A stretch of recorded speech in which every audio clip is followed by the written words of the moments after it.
Here working diligently to try to get RaceTab 4.01 released, and I really mean there's only a couple little minor things that I'm still grinding away at. The betas are coming fast and furious, so please, if you haven't already, try out the beta now.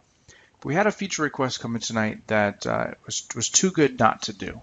So somebody came and they said we're going to run a race where we have one race for 9th and 10th graders for cross country and one race for juniors and seniors. But when we score it, we want to be able to do team scores with the best 5 from either race. So they're basically running at 2 races and combining it. And they said, this person asked if RaceTab had a way to do that. And the short answer was no. But I started thinking about it and how we could make it work for them. First of all, it seemed a little bit to me like we might be able to use our existing structure of having sub-events like we do for multis.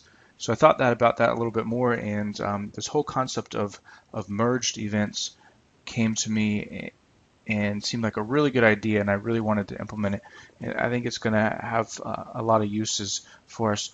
So here's an example of what we have right now. We have a varsity race, and then we have a JV race. And we can score this, and we'll see that we've got our 2 separate races, both scored with their individual scores.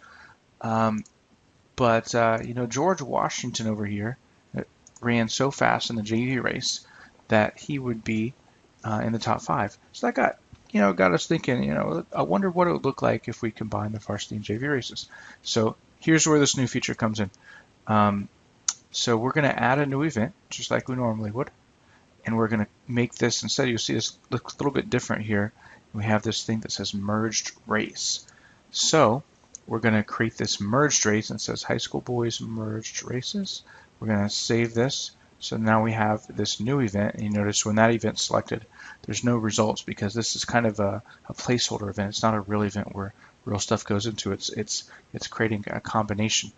So then what we need to do is we need to go into this JV boys race and edit that event, and we need to make it a sub-event of that merged race. And then we need to do the same thing with the varsity race. So we make that a sub-event. And notice I have one high school division. So both the varsity boys and the varsity and the JV boys are both in the high school division, which will match the division for this merge event. Okay, so now when we go back to the results, we print that. We still have our varsity boys and our JV boys, excuse me, but now we also have our merged race. So we see George Washington in here got 5th place in the combined results, and down below we can see what the results will look like when we combine them, the team scores overall. So pretty easy, pretty awesome. I can see a lot of uses where you might do that for, say, the state championship, where you have 1A, 2A, 3A, 4A classifications, and then, hey, why not just create one additional event as the merged event, and automatically you can see what it will look like when you run them all together. Hope you enjoy, and hopefully you find this new feature useful.